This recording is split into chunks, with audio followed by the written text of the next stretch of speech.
Quando eu era criança, eu tinha a estranha sensação de não me reconhecer. Eu tinha essa sensação de que havia alguém olhando por detrás de mim existir. E esse alguém que olhava, esse sim seria eu. Quando eu tinha essa sensação forte e angustiante, eu ia até o espelho e me encarava muito solenemente.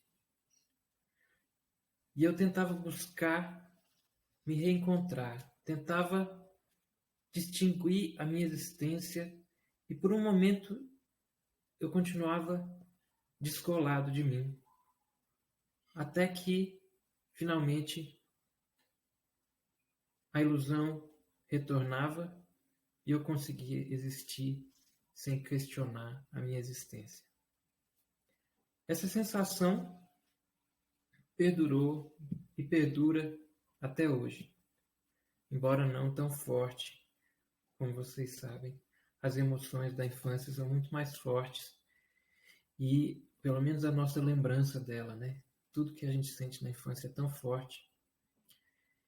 E esse quadro do René Magritte, quando eu vi ele pela primeira vez, foi como se o Magritte tivesse pintado um quadro que eu imaginei quando era criança. Eu tive essa estranha sensação de reconhecimento. E, no fundo, uma das coisas mais sublimes da arte, uma das coisas mais importantes para a apreciação da arte é justamente esse reconhecimento. Você, claro que tem outras formas de apreciação, mas essa foi para mim a primeira forma de apreciação da arte. Você vê na arte, você reconhece a si mesmo ou uma sensação ou algo que diz respeito à sua vida na arte.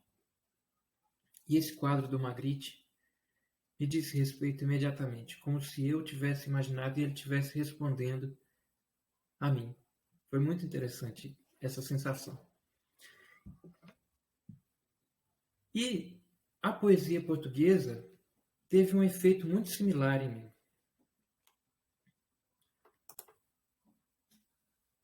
O modernismo português, que me acompanha desde a adolescência, foi um encontro.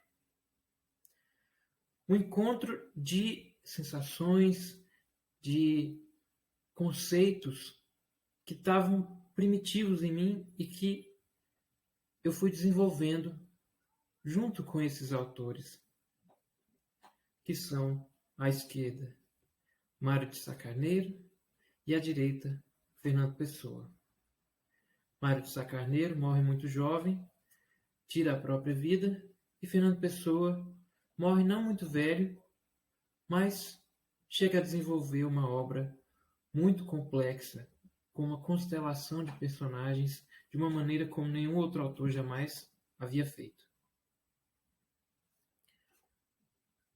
Quando eu encontrei esse poema do Mário de Sá Carneiro, que não tem senão 4 versos, a sensação foi muito parecida com essa ao ver o quadro do René Magritte.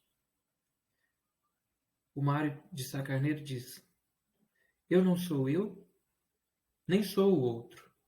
Sou qualquer coisa de intermédio, pilar da ponte de tédio que vai de mim para o outro. Em 4 versos, Mário de Sá Carneiro resume a estética ocidental moderna que questiona a existência, o sujeito, a alteridade. Ele relega ao eu uma posição periférica. Nós que somos pós-românticos, nós que vivemos nessa época tão autocentrada, tão solipsista, tão vaidosa, nos deparamos com esse poema em que o sujeito não é senão um pilar de uma ponte de tédio entre eu e o outro.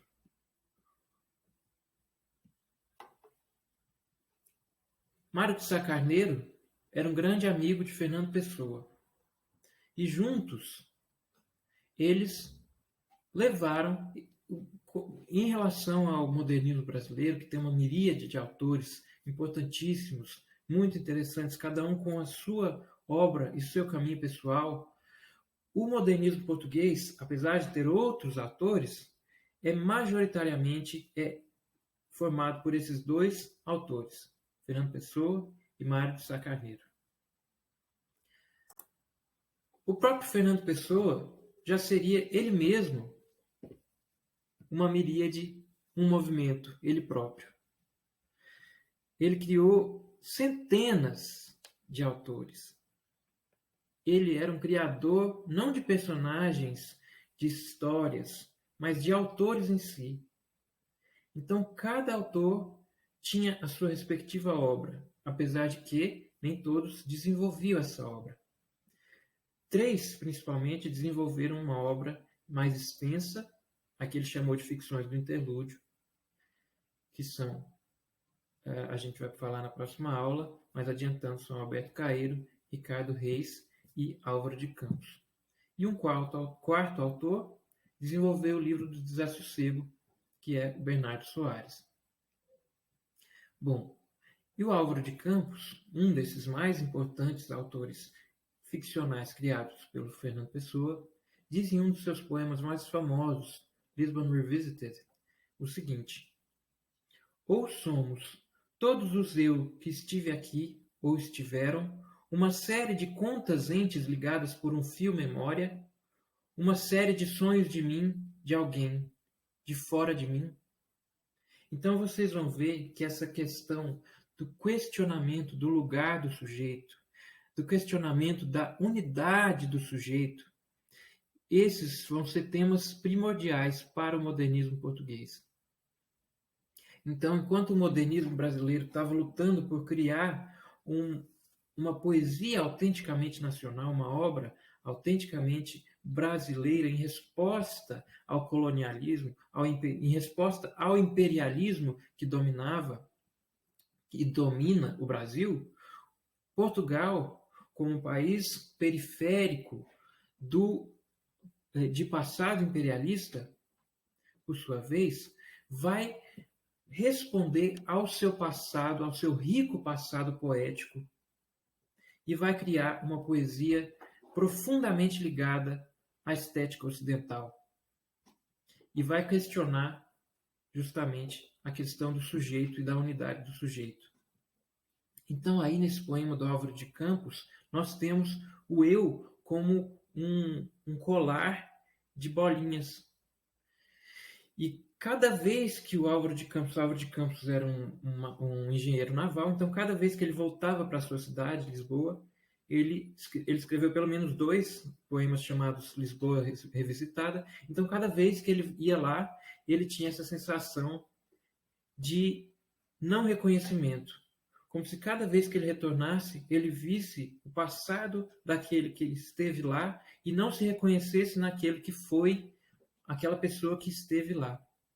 Então, o eu se desloca, o eu se desdobra no tempo, o eu da infância, o eu da adolescência, que se desdobra na juventude em mais, e o eu vai se desdobrando no tempo, mas também vai se desdobrando no espaço, vai se desdobrando em múltiplas facetas.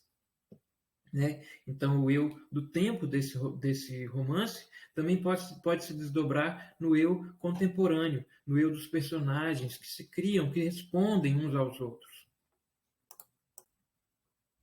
E por fim, gente, como eu estava falando da minha infância, esse foi um dos da minha infância, da minha adolescência. Aqui eu esqueci de trocar o nome, não é Álvaro de Campos, é o Bernardo Soares, do livro do Desassossego. O Bernardo Soares foi a descoberta do Fernando Pessoa para mim. Foi o meu campo de conhecimento do Fernando Pessoa que me facilitou a entrada por ser prosa.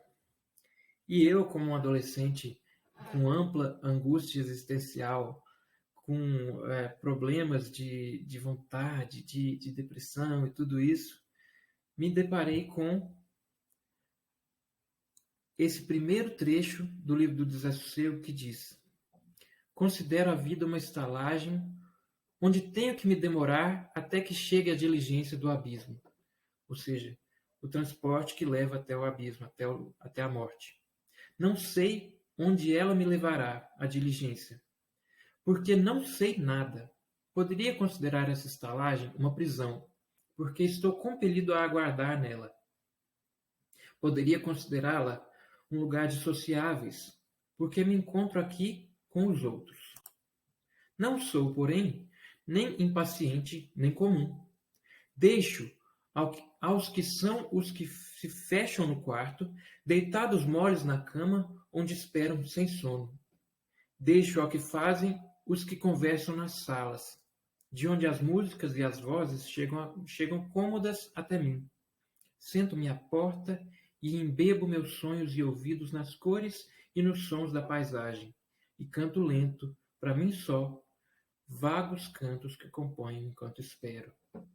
Então, o que Bernardo Soares está dizendo? Que ele não vai impulsivamente até a morte, como fez o querido amigo de Fernando Pessoa, Mário de Sá Carneiro. E nem vai se dedicar como um vulgar à vida. Ele vai ficar nesse intermédio que é a composição literária. Vai ficar compondo seus sonhos e simplesmente esperando que chegue a morte, como um velho estoico. Nas próximas aulas, nós vamos nos deparar então com essa constelação que é a poesia do modernismo português. Mário de Sá Carneiro e Fernando Pessoa se desdobram em inúmeros personagens, cada um à sua maneira, e nós vamos investigar com calma os mais importantes deles.